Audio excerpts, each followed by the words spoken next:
The Golden Rule, a talk to the children of the Ashram.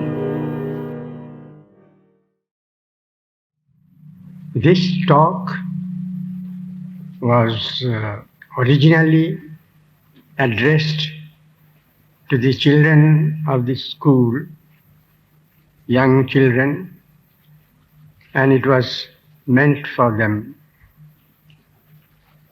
It has been written down and repeated more than once to teachers and professors and grown-ups.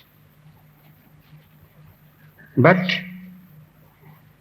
it retains its original structure, and so it expects its listeners to have the mind of a child, the consciousness of a simple, aspiring soul.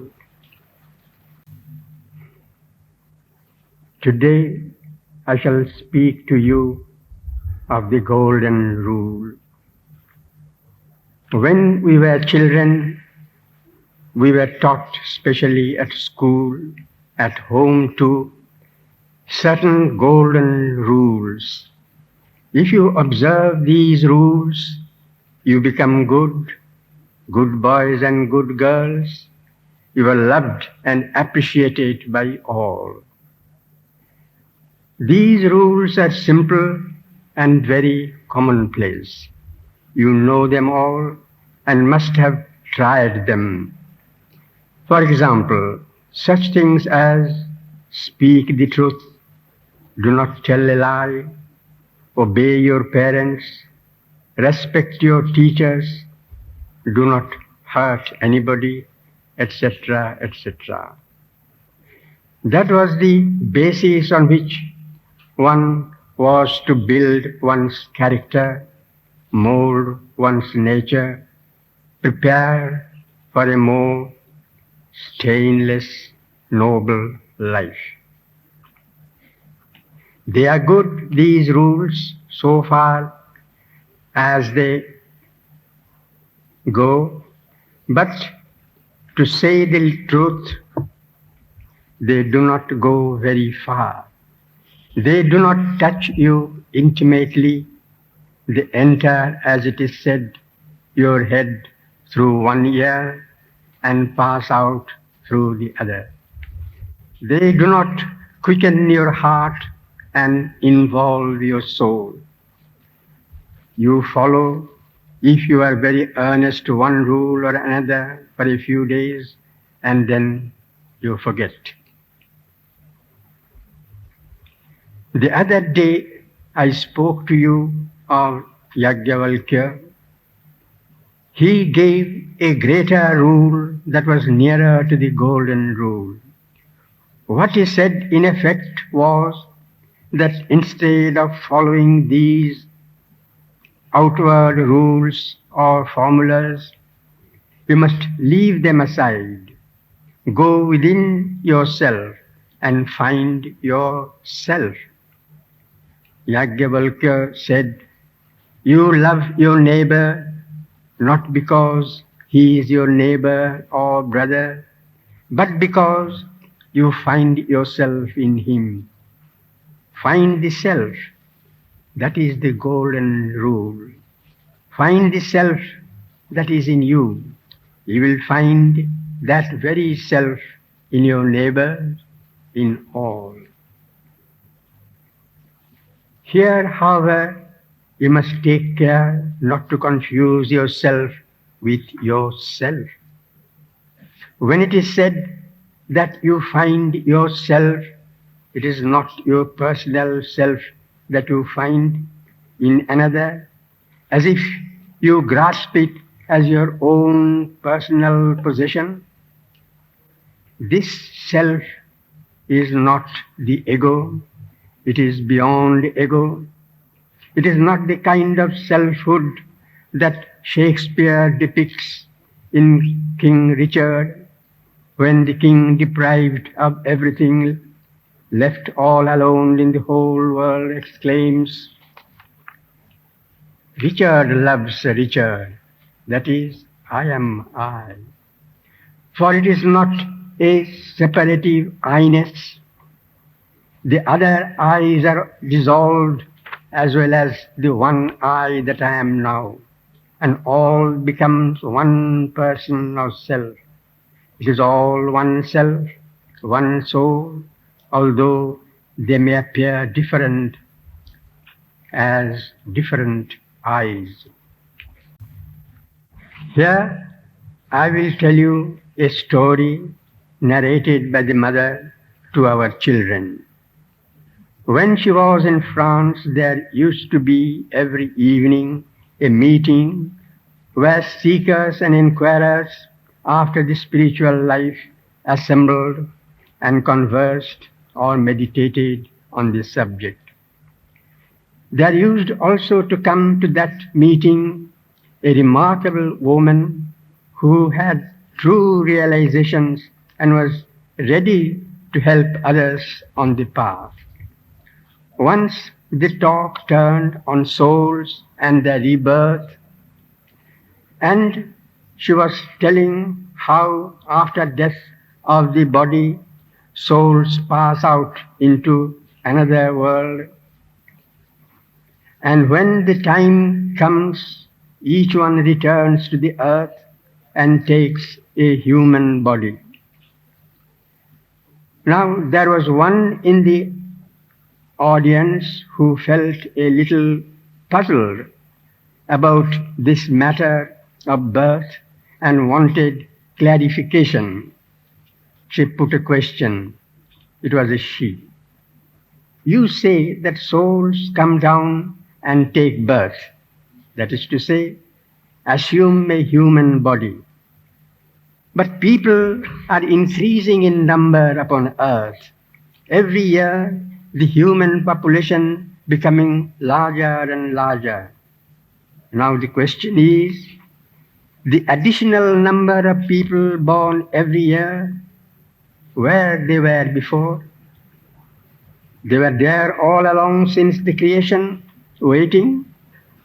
Do they appear gradually as time passes and bides their hour? We in the modern age may suggest an analogy. Is it like the stars of galaxies that are gradually coming in our ken, phenomenally distant stars whose lights are taking time to reach the present day earth? The questioner asked, is there a fixed number of souls? Can they be counted? The speaker answered, yes, they are limited and they can be counted. With great curiosity and eagerness, the questioner asked, how many? How many?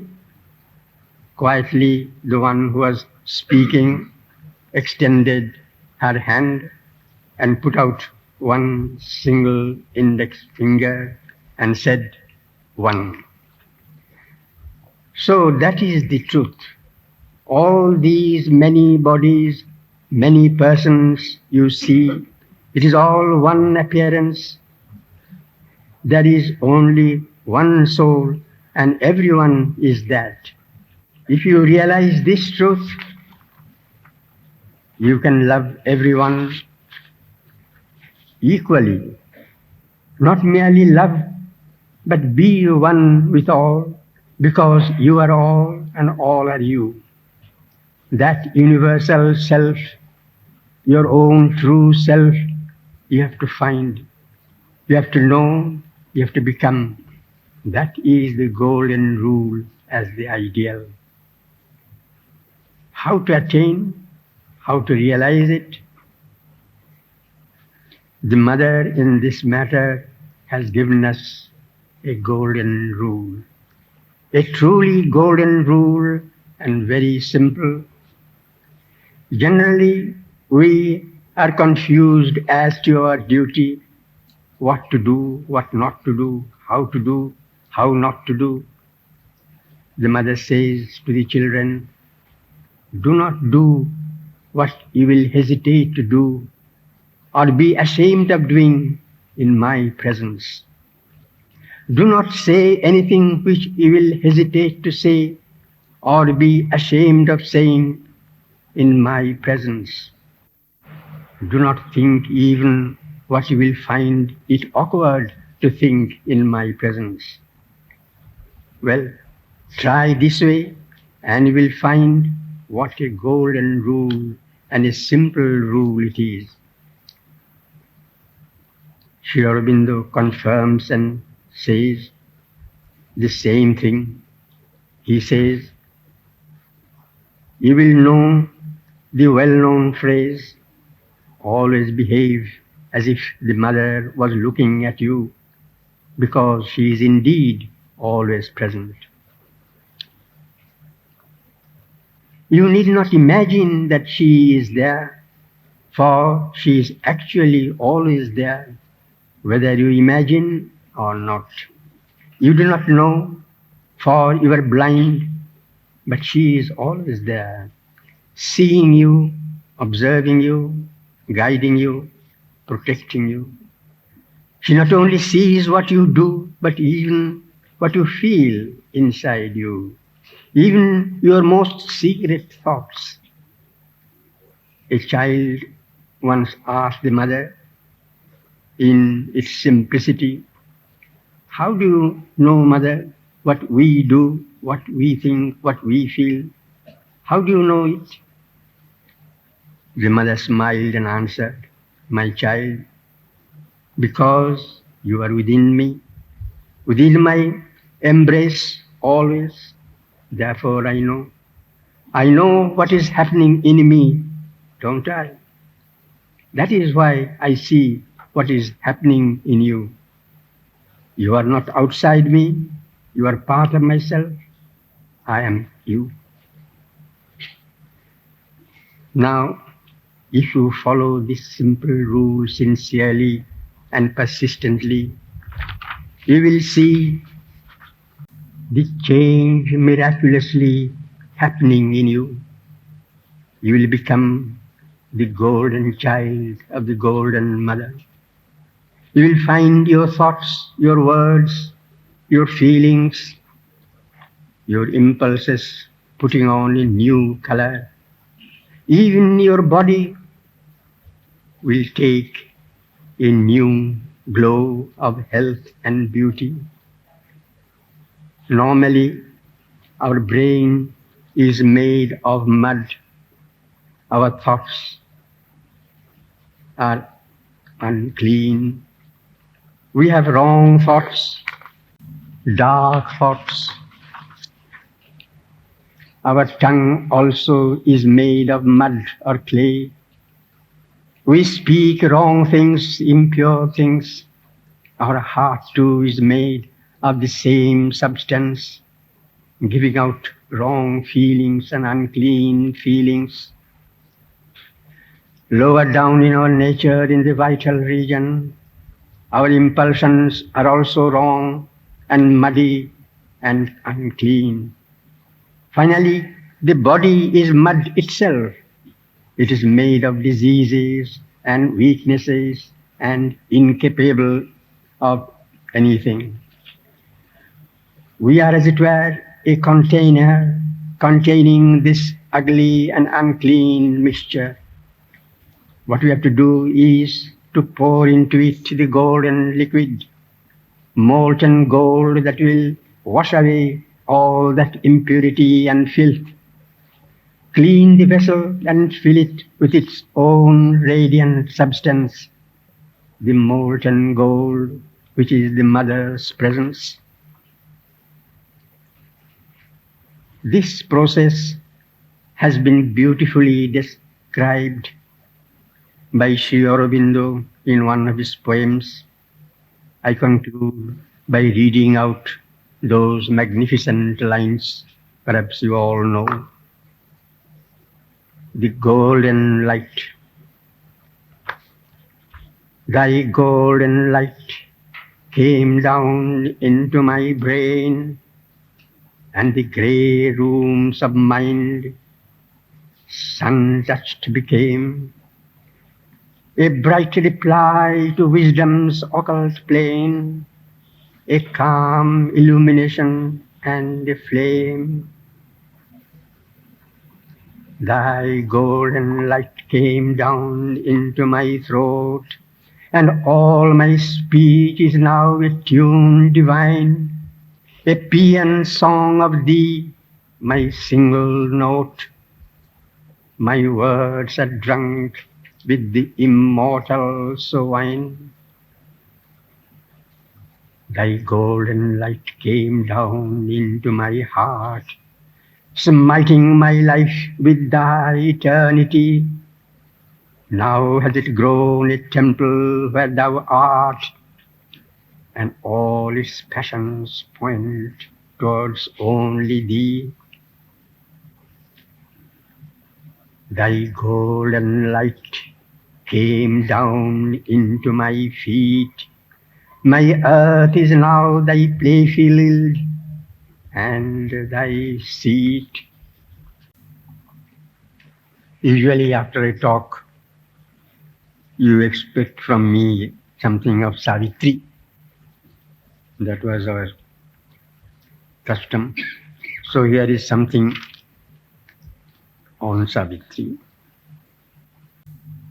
Savitri, the human divine, the passing of Satyavan. This was the day when Satyavan must die. The day is come, the fateful day, the last day of the 12 happy months that they have passed together. She knew it.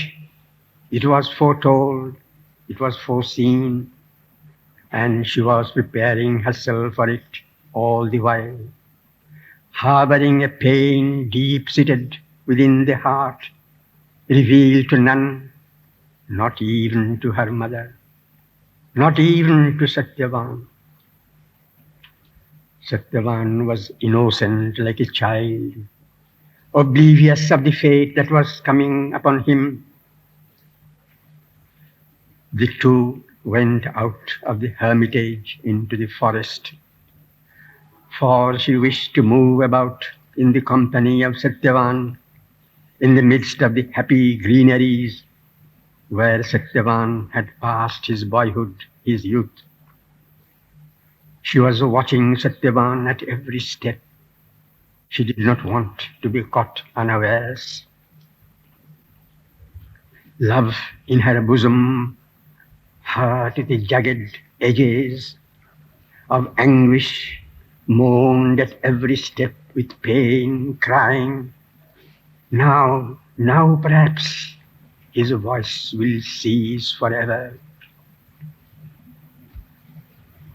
She was on tiptoe, as it were, almost breathless. The end must be coming on fast. Her life was now in seconds, not in hours, and every moment she economized.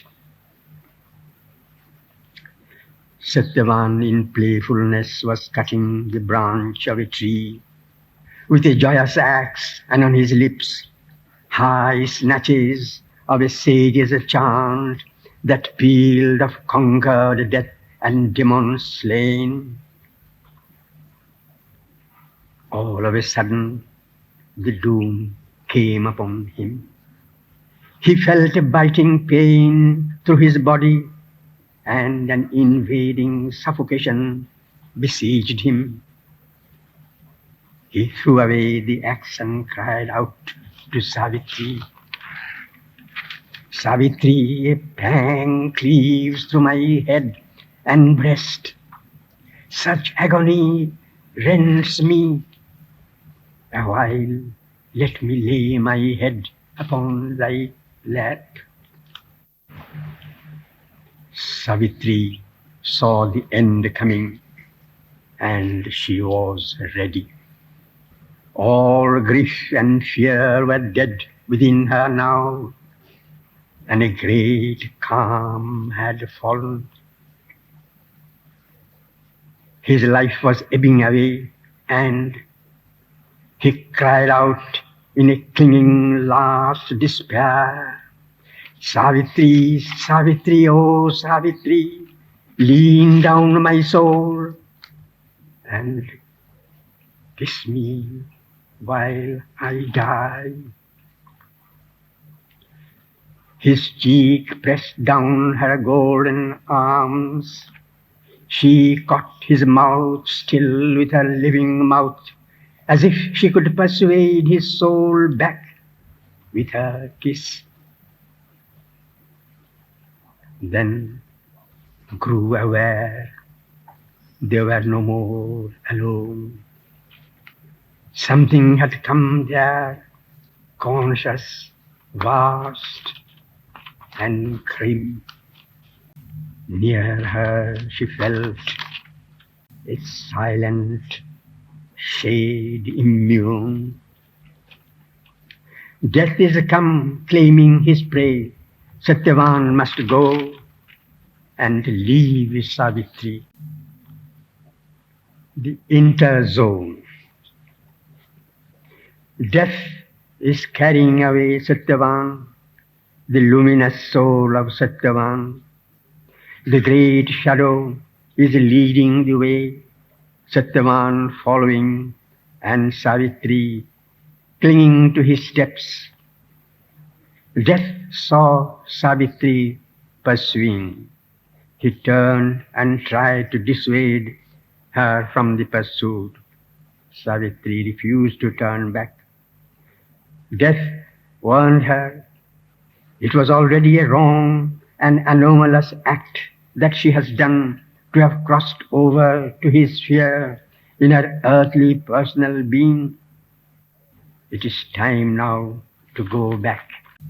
Savitri answered that she would go back only with Satyavan in his earthly body.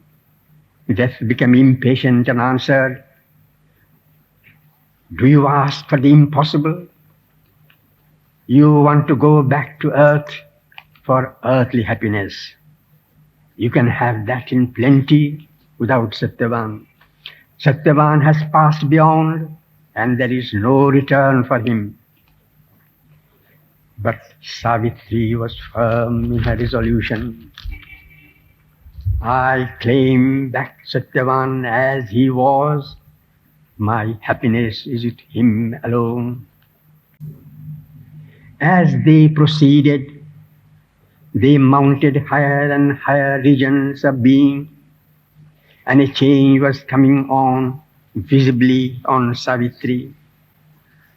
Death was explaining to her that happiness on earth or in earthly life is not the supremely desirable thing. The supreme desirable thing is to discard the maya of earthly life, that veil of tears, and rise into the very source, the origin of creation, the infinite peace and silence. As death was receding towards that ultimate nothingness, the divinity that Savitri was, the mighty Godhead that took a human shape, manifested itself more and more, shedding all around her a great effulgence, a mighty power. She had entered into death's own lair and identified herself with death's self, which is the divine himself.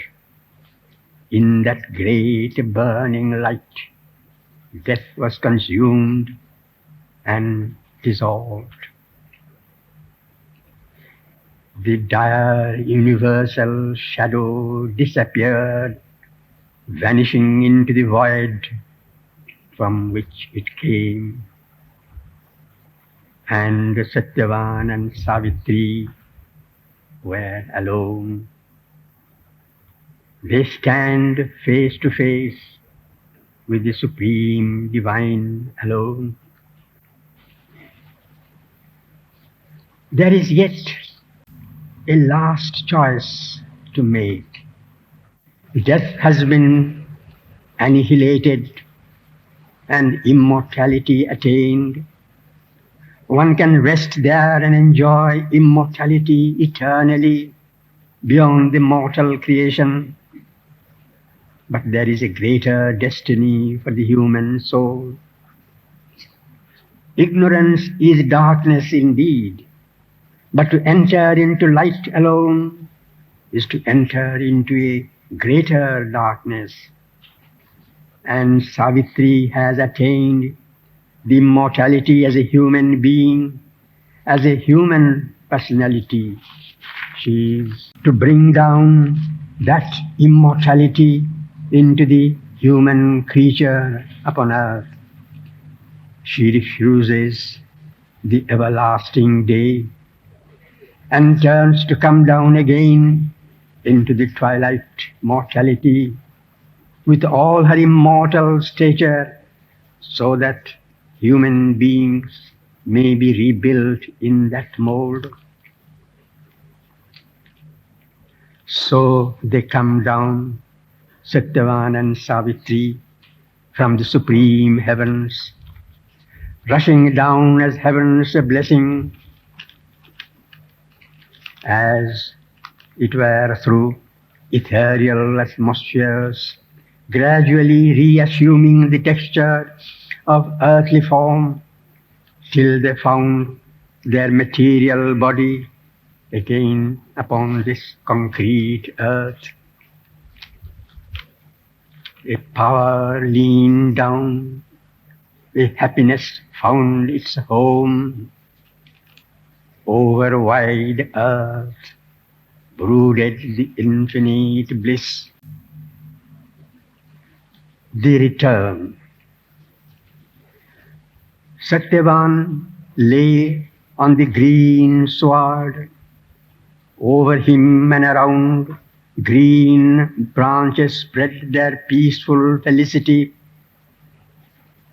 His head reposed upon the lap of Savitri, exactly as he lay at the last fateful hour, confronting the mighty shadow, as if there was no gap or hiatus in between.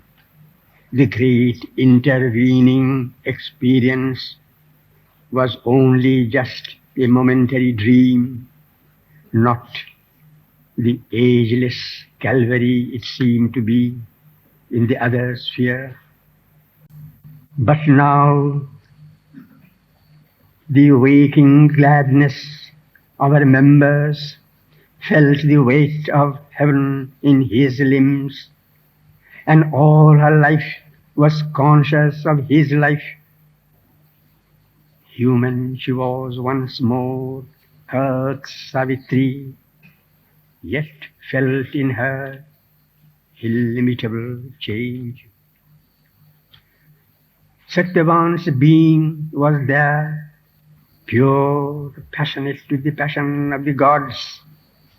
Desire stirred not the wings, for all was made an overarching of celestial rays, like the absorbed control of sky on plain, heavens leaning down to embrace from all sides earth. Satyavan now turned to Savitri. Vague recollections rose in him, and he cried out in wonder, "Whence hast thou brought me captive back? Love chained to thee, and sunlight's walls, O golden beam, and caskets of all sweetness, Savitri, Godhead and woman, moonlight of my soul." As he gazed upon her, his wonder grew more and more, with a new flame of worship in his eyes, and he exclaimed once more, "What high change is in thee, O Savitri, bright ever thou wast, a goddess still and pure, yet dear to me by thy sweet human parts. Earth gave thee, making thee yet more divine. The embodied divine does not discard the or even minimize the human. On the contrary, greatens and heightens this earthly being. It is a sea change that is wrought in the content and in a certain modality of the form, but the essential form and content remain, somewhat like the process of fossilization. Mortality is squeezed out and all is molded in immortality. The divinity is there in all its fullness, but there is added to it the exquisiteness that earth brings to the human. And Savitri says, we have borne identity with the Supreme and known His meaning in our mortal lives. Yet nothing is lost of mortal love's delight. Heaven's touch fulfills, but cancels not our earth. Still am I she who came to thee mid the murmur of sunlit leaves upon the forest verge. I am the Madran, I am Savitri. Thus is human as human can be, the quintessence of humanity, for it is human divinely.